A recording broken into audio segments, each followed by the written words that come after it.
जय श्री राम, जय गुरुदेव। 14 जनवरी 2026 में मकर संक्रांति का पावन त्योहार मनाया जाएगा। इस दिन हम भूल नहीं सकते कि षडतिला एकादशी का व्रत भी 14 जनवरी मकर संक्रांति के दिन ही मनाया जाएगा। यानी मकर संक्रांति के दिन जो लोग एकादशी का व्रत करते हैं, इस दिन षडतिला एकादशी है, तो आप एकादशी का व्रत भी इसी दिन रखेंगे। तो आज हम इस वीडियो में बात करेंगे कि मकर संक्रांति को आप क्या चीजों का दान पुण्य कर सकते हैं या क्या उपाय कर सकते हैं जिससे कि आपके पुण्य फलों में वृद्धि हो। लेकिन आगे बढ़ने से पहले यदि आप मेरे चैनल पर फर्स्ट टाइम आए तो आप इस चैनल को सब्सक्राइब कर लीजिए, जिससे कि आगे की वीडियोस आपको बैक टू बैक अवेलेबल हो सके। षडतिला एकादशी और मकर संक्रांति का कॉम्बिनेशन ये काफी सालों बाद रिपीट हो रहा है।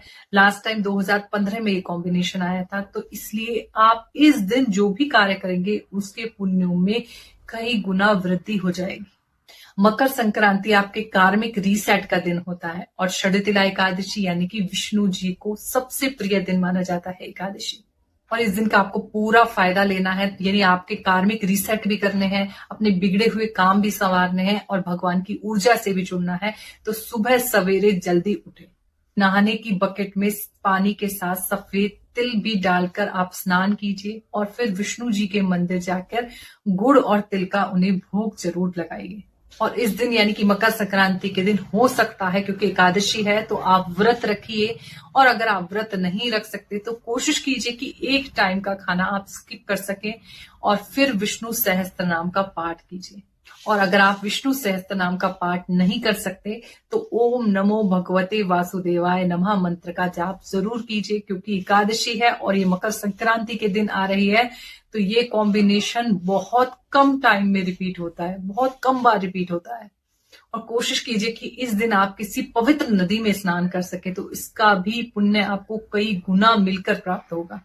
इस दिन आप सूर्य देव को अर्घ्य जरूर दें। सूर्य देव को अर्घ्य जो दें उसमें तांबे के लोटे में जल भरकर काले तिल, गुड़, लाल चंदन, अक्षत, लाल पुष्प और गुड़ का एक टुकड़ा जरूर डालें मीठे के लिए। और फिर आप सूर्य देव को अर्घ्य दें, यानी सूर्य देव को जल चढ़ाएं। साथ में ओम सूर्याय मंत्र का जाप कर सकते हैं या ओम घृणी सूर्याय मंत्र का जाप कर सकते हैं। और कोशिश कीजिए कि इस दिन आप आदित्य हृदय स्त्रोत का पाठ जरूर करें, जो आपको सूर्य देव की ऊर्जा से डायरेक्ट कनेक्ट करेगा, क्योंकि ये मकर संक्रांति सूर्य की पूजा पर ही बेस्ड है। और स्पेशली जिनके लग्न में सूर्य है या जिनकी सूर्य की राशि यानी सिंह राशि है, उन लोगों को सूर्य मंत्र और आदित्य हृदय स्त्रोत का पाठ अवश्य ही करना चाहिए। और यदि आप इस तरीके से सूर्य देव को अर्घ्य देते हैं तो आपकी जन्म कुंडली में 9 के 9 ग्रह बैलेंस होने लगते हैं। इस दिन आप सूर्य देव को अर्घ्य देने के बाद कोशिश कीजिए कि शनि देव को भी जल अर्पित करें। उत्तरायण के इस पर्व में दान पुण्य का अद्भुत महत्व है। इस दिन दान पुण्य आप जो करते हैं उसका कई गुना मिलकर आपको फल प्राप्त होता है। मकर संक्रांति पर दान करने से आपको सूर्य देव की कृपा मिलती है, पितृदोष से मुक्ति मिलती है, आपके ग्रह सिंक्रोनाइज होते हैं, आपके जो खराब ग्रह हैं, और कई गुना पुण्य की प्राप्ति होती है आज के दिन दान करने से। बात करते हैं कि आप किस चीज का दान कर सकते हैं मकर संक्रांति के दिन। आप मकर संक्रांति के दिन दालों का दान कर सकते हैं, खिचड़ी का दान कर सकते हैं, तिल का दान कर सकते हैं, मूंगफली का दान कर सकते हैं, घी का भी दान कर सकते हैं और आप कंबल का दान कर सकते हैं, वस्त्रों का भी दान कर सकते हैं। इस दिन दान करने से आपके पुण्यों में लगातार बढ़ोतरी होती है।